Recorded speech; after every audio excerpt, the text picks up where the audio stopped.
Olá, vamos para mais uma aula. A aula de hoje é, antes de qualquer coisa, né? Pega o material didático de vocês e o caderno, tá? Para vocês anotarem. E a aula de português de hoje vocês vão utilizar o livro de língua portuguesa, tá bom? Enfim, a gente vai tratar assuntos diferentes, né? Mas são assuntos muito curtinhos, então vai ser muito simples. A gente vai continuar o estudo do hífen, né? Do uso do hífen, quando usar, quando não usar, né? Todo o bimestre a gente está trabalhando, a gente vai trabalhar um pouquinho do uso do hífen, né? Das regras, enfim, referentes a ele. A gente também vai ver alguns processos de formação de palavras, né? Só para a gente finalizar esse assunto, né? De formação de palavras.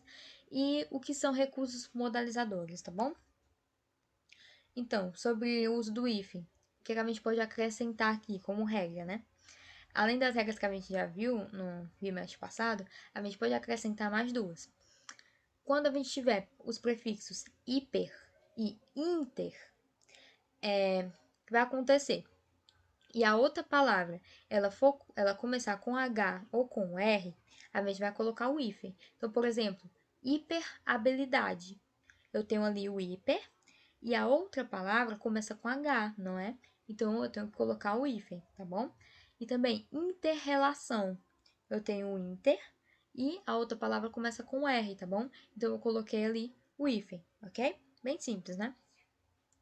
E a outra regra é, quando eu tiver prefixos com duas sílabas, eles não vão precisar do hífen. Por exemplo, ultra, né? Ultra tem duas sílabas. Alto, alto tem duas sílabas, tá? Mas claro, tem uma exceção, né? A menos que a outra palavra comece por H, tá bom?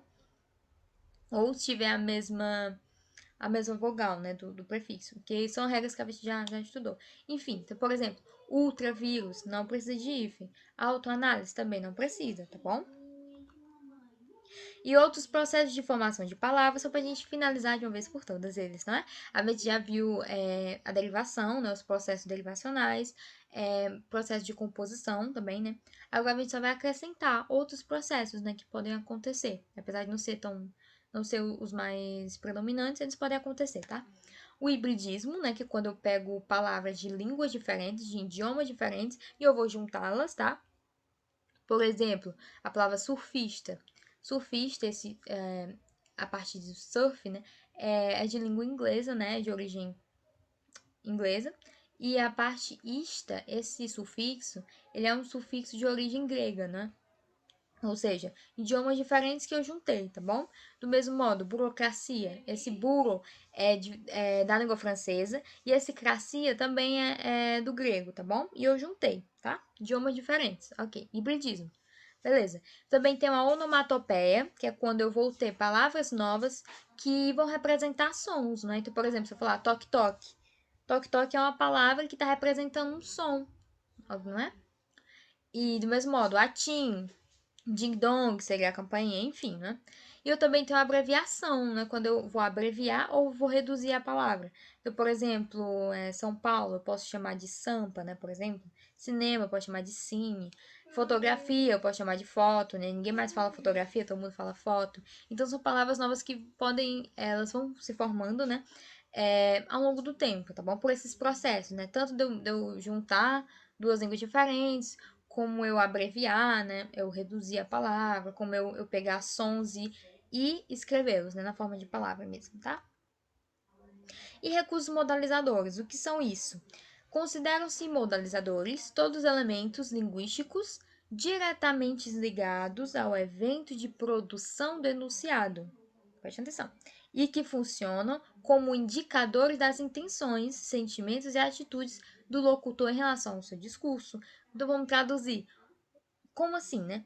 É quando eu tenho uma palavra que ela vai demonstrar para mim o que é que o emissor pensa disso, o que é que a pessoa que falou pensa, o que é que a pessoa que escreveu pensa sobre o assunto, tá bom? Ou seja, são palavras que eu vou conseguir perceber o sentimento, a intenção e a atitude da pessoa, né, em relação ao próprio discurso dela, tá bom? Eu posso usar vários tipos de palavras, tá? Todas as classes gramaticais. Mas a gente vai estudar com calma, tá? De maneira geral, agora a gente vai prestar atenção no adjetivo e no verbo. né, como recurso modalizador. Então, por exemplo, eu posso utilizar adjetivos que eles vão demonstrar o que é que eu penso em relação a isso. Por exemplo, sua irmã fez uma excelente defesa do pobre animalzinho.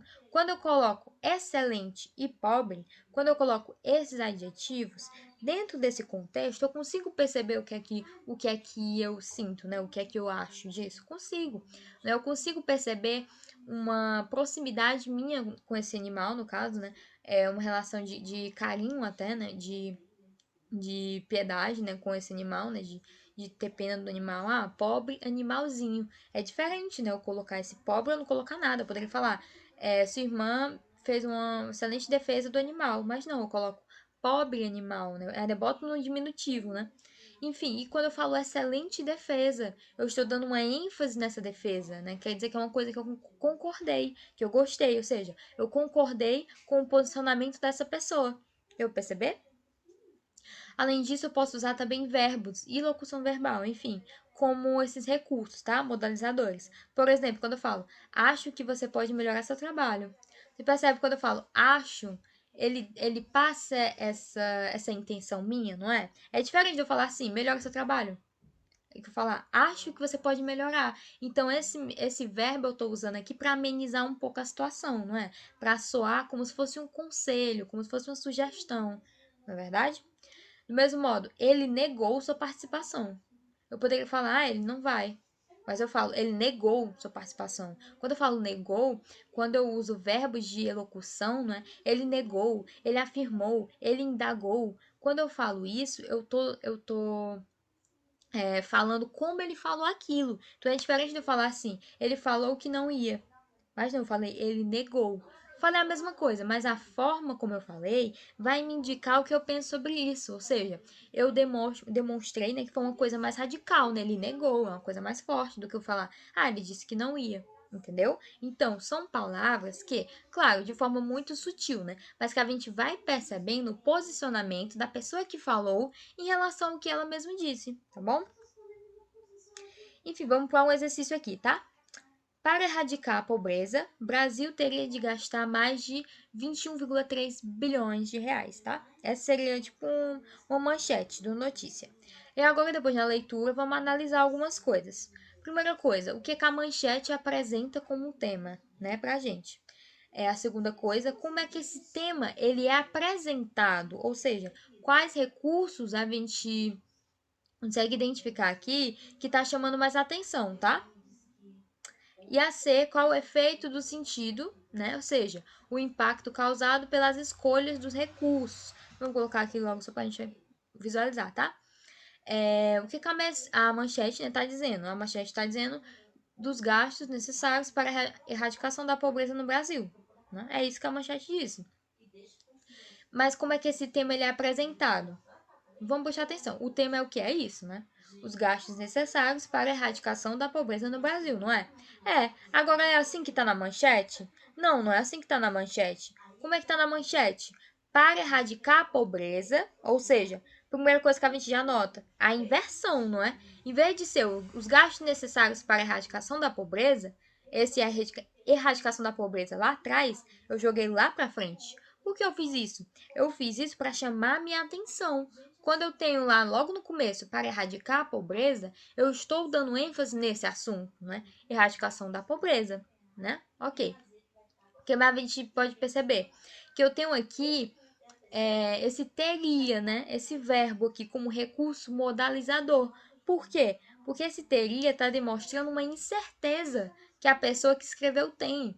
O Brasil teria de gastar. Não quer dizer que ele vai, talvez ele não gaste. Então a pessoa que escreveu, ela não tem certeza que vai acontecer essa ação. Por isso que ela colocou teria, tudo bem? E do mesmo modo, teria de gastar mais. Aí ela fala o valor. Então, quando eu uso esse mais, eu quero dar ênfase, eu quero dizer, olha, esse valor é muita coisa, entendeu? Tudo bem?